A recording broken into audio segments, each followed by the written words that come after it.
আসসালামু আলাইকুম প্রিয় ভাই বোনেরা, কেমন আছেন সবাই? আশা করি সবাই ভালো আছেন। আলহামদুলিল্লাহ আমিও ভালো আছি। তানিয়া এন্টারটেইনমেন্ট অ্যান্ড কুকিংয়ে সবাইকে স্বাগতম।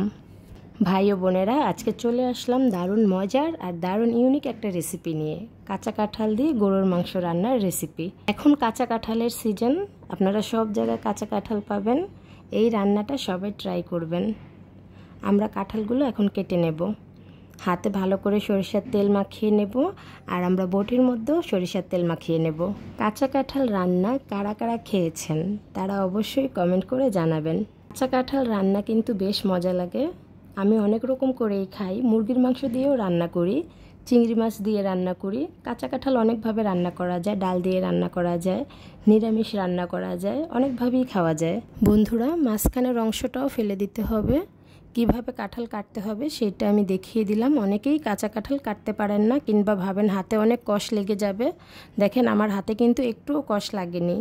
হাতে একটু সরিষার তেল বেশি করে মাখিয়ে নিলে কষটা আর লাগে না। কাঁঠালের পিচগুলো আমি একটু চারকোনা শেপের করে নেব। চারকোনা সাইজটাই মাংসর সাথে ভালো যায়। সবগুলো কাঁঠাল কেটে ধুয়ে পরিষ্কার করে সিদ্ধ করে নিলাম। সিদ্ধ করার কারণে কাঁঠালের কষগুলো বের হয়ে যাবে। এবারে একটা প্যানে পরিমাণ মতো তেল দিয়ে দিলাম। যেই কাঁঠালগুলো আমি সিদ্ধ করে রেখেছিলাম সেগুলো এবার আমি তেলের মধ্যে ভেজে নেব। প্রিয় ভাই বোনেরা, সবসময় কাঁচা কাঁঠাল রান্নার ক্ষেত্রে কাঁঠালটা সিদ্ধ করার পরে একটু তেলে ভেজে নেবেন, তাহলে কাঁঠালের স্বাদটা আরও বেড়ে যায়।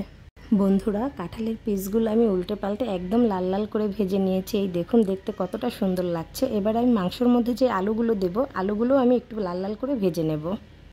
আলুগুলো লাল লাল করে ভাজা হয়ে গেছে, এবারে তুলে নেব। চুলায় প্যান বসিয়ে দিলাম, পরিমাণ মতো তেল দিয়ে দিলাম। পেঁয়াজ কুচি, তেজপাতা, দারচিনি, এলাচ, লবঙ্গ। কিছুক্ষণ নেড়েচেড়ে পেঁয়াজটা হালকা লাল করে ভেজে নিয়ে দিয়ে দেবো আদা রসুন বাটা।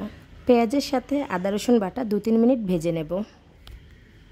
এবারে দিয়ে দেব গুঁড়া মশলা, মরিচ গুঁড়া, হলুদ গুঁড়া, পরিমাণ মতো লবণ। এরপরে দেব রাঁধুনি মাংসের মশলা। আপনারা চাইলে মাংসের মশলাটা না দিলেও হবে, এটা আমার ঘরে ছিল সেজন্য দিলাম। আর রাঁধুনি মাংসের মশলাটা খুব ভালো লাগে সেজন্য ব্যবহার করলাম। এবারে অল্প পরিমাণ পানি দিয়ে সবগুলো মশলা একসঙ্গে ভালো করে কষিয়ে নেব।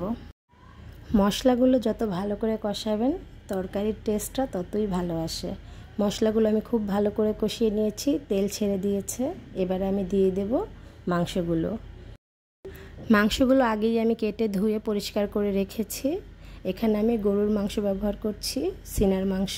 সিনার মাংসতে একটু হাড় বেশি থাকে, সেজন্য সিদ্ধ হতেও একটু বেশি সময় লাগে। রান্নার শুরুতেই কিন্তু চুলার আঁচ কমানো যাবে না। প্রথম 10 মিনিট আমি পুরো আঁচে রান্নাটা করব।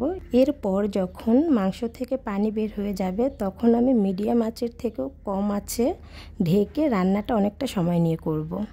দেখতেই পাচ্ছেন বন্ধুরা, মাংস থেকে যেই পানিটা বের হয়েছে ওই পানিটা দিয়ে আমি মাংস খুব ভালো করে কষিয়ে নিয়েছি। মাংস কষানো হয়ে গেছে। এবার আমি দিয়ে দেব ভেজে রাখা কাঁঠাল আর আলুগুলো। মাংস, আলু, কাঁঠাল সবগুলো উপাদান একসঙ্গে আমি আরও কিছুক্ষণ কষিয়ে নেব। একটু ঘন ঘন নাড়তে হবে, নয়তো নিচে লেগে যেতে পারে। তরকারি যখন শুকিয়ে আসে তখন নিচে লেগে যাওয়ার একটা ভয় থাকে। কাঁঠাল আর মাংস কষানো হয়ে গেছে। এবার আমি পরিমাণ মতো ঝোল দিয়ে দেব। আপনারা কে কোথা থেকে এই রেসিপিটা দেখছেন তা কমেন্টে অবশ্যই জানাবেন। আর কার কাছে এই রেসিপিটা কেমন লাগলো অবশ্যই কমেন্ট করে জানাবেন। 5-6টা কাঁচামরিচ দিয়ে দিলাম। এবারে আবারও ঢেকে দেব কিছুক্ষণের জন্য। আমার এই রেসিপি যদি আপনাদের কাছে ভালো লাগে তাহলে অবশ্যই লাইক, কমেন্ট আর শেয়ার করে দিবেন। আর যদি আমার চ্যানেলে সমস্ত ভিডিও পেতে চান তাহলে অবশ্যই আমার চ্যানেলটা সাবস্ক্রাইব করে বেল আইকনটা ক্লিক করবেন। রান্না কমপ্লিট। নামানোর আগে দিয়ে দিলাম ভাজা জিরার গুঁড়া। আবারও আসবো অন্য কোনো রেসিপি নিয়ে। সে পর্যন্ত সবাই ভালো থাকবেন, সুস্থ থাকবেন। আল্লাহ হাফেজ। আসসালামু আলাইকুম।